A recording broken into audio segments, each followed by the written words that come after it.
গুৰুজনাৰ জন্মভূমিত এইবোৰ কি?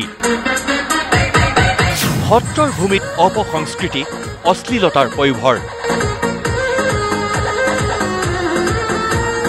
সত্ৰৰ ভূমিত বাণিজ্য মেলা পাতিবলৈ কোনে দিলে লাইসেন্স?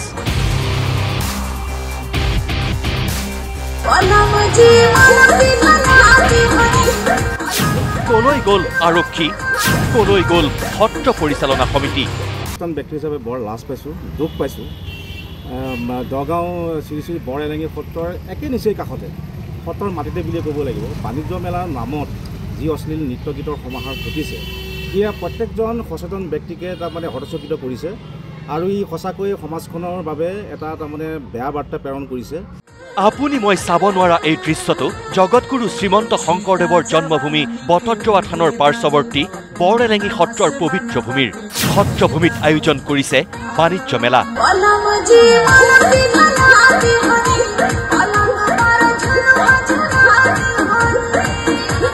চলিছে চকুৰে চাব নোৱাৰা অশ্লীল নৃত্য। সত্ৰৰ পবিত্ৰ ভূমিত কাৰ আশীৰ্বাদত অনুষ্ঠিত হ'ল এনে অশ্লীলতাৰ মেলা? বৰ এলেঙি সত্ৰৰ পবিত্ৰ ভূমিক অপবিত্ৰ কৰি কোনে সিদ্ধি কৰিলে নিজৰ লেতেৰা অভিসন্ধি? দৃশ্য দেখি হতবাক বালিভূই বৰ এলেঙি সত্ৰৰ চৌপাশে বাস কৰা প্ৰতিজন বাসিন্দা। কাৰণ গুৰুজনাৰ জন্মস্থানত এনে অপসংস্কৃতি কেতিয়াও গ্ৰহণযোগ্য হ'বই নোৱাৰে। তাতে একচাম মানুহ আছে বুলি শুনিছোঁ যে সত্ৰৰ মানে কোনোবা দুই এজন মানুহক তাৰমানে বিপথে পৰিচালিত কৰি পেলাই সত্ৰৰ নামত এনেধৰণে তাৰমানে বাণিজ্য মেলা আয়োজন কৰিছে, কিছু টকা পইচাৰ লেনদেন ঘটিছে বুলি শুনিছোঁ। ইয়াতে মানে হিন্দু মুছলিম সকলোৰে সমন্বয়স্থলী, সকলো পক্ষই এই বাণিজ্য মেলাৰ বিৰোধিতা কৰিছে। তাৰপিছতো প্ৰশাসনে কেনেধৰণে ইয়াত বাণিজ্য মেলা পাতিবৰ বাবে অনুমতি দিছে সেইটো আমাৰ বোধগম্য হোৱা নাই।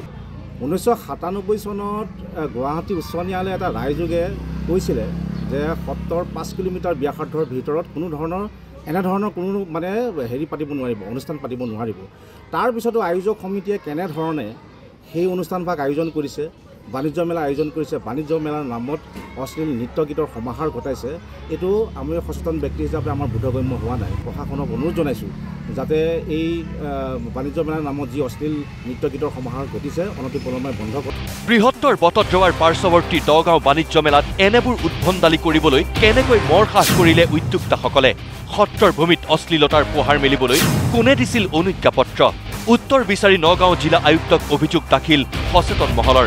ব্যক্তি হিচাপে বৰ লাজ পাইছোঁ, দুখ পাইছোঁ। বাণিজ্য মেলাৰ নামত যি অশ্লীল নৃত্য গীতৰ সমাহাৰ ঘটিছে, ইয়ে প্ৰত্যেকজন সচেতন ব্যক্তিকে তাৰমানে হতচকিত কৰিছে। প্ৰশাসনক অনুৰোধ জনাইছোঁ যাতে অনতিপলমে এই বাণিজ্য মেলা বন্ধ কৰিব।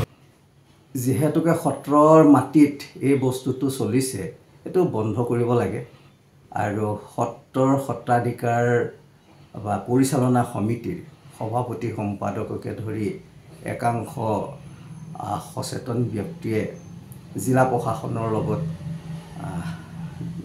জিলা প্ৰশাসনক জ্ঞাত কৰিছে। আমি ভাবোঁ যে এইবিলাক মানে সহজে গাঁও ভূঁইবিলাকত মানে এইবিলাক অনুমতি দিব নালাগে। সত্ৰখনত 14 প্ৰসং চলে, তাত যদি এটা মেলা চলে, কেইবাদিন ধৰি মেলা চলে, 14 প্ৰসংগত ব্যাঘাত জন্মিব বা ওচৰৰ কাষৰীয়া ল'ৰা ছোৱালীৰ যি কৃষ্টি সংস্কৃতি, বস্ত্ৰ সংস্কৃতি বা শৈক্ষিকৰ যি এটা পৰিৱেশ আছে, এইটো নষ্ট হ'ব। এতিয়া প্ৰশ্ন হয়, সত্ৰৰ ভূমিত এনেবোৰ অনুষ্ঠান সম্পূৰ্ণৰূপে নিষিদ্ধ কৰি থোৱাৰ পাছতো দগাঁও বাণিজ্য মেলাৰ আয়োজকে কেনেকৈ অনুমতি পাইছিল? আৰক্ষীয়ে কেতিয়ালৈ খুলিব চকুত বান্ধি থোৱা ক'লা কাপোৰ? এনেধৰণৰ মেলা যাত্ৰা তেওঁলোকে অনুমতি আনিবৰ কাৰণে উঠি পৰি লাগে কেইজনমান নিৰ্দিষ্ট ব্যক্তিসকলে।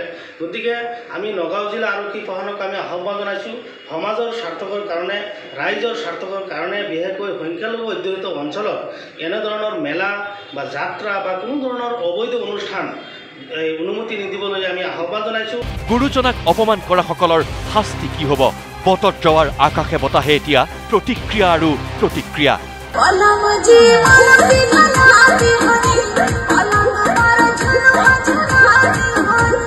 জুৰিয়াৰ পৰা আবু আনচাৰী, নিউজ লাইভ।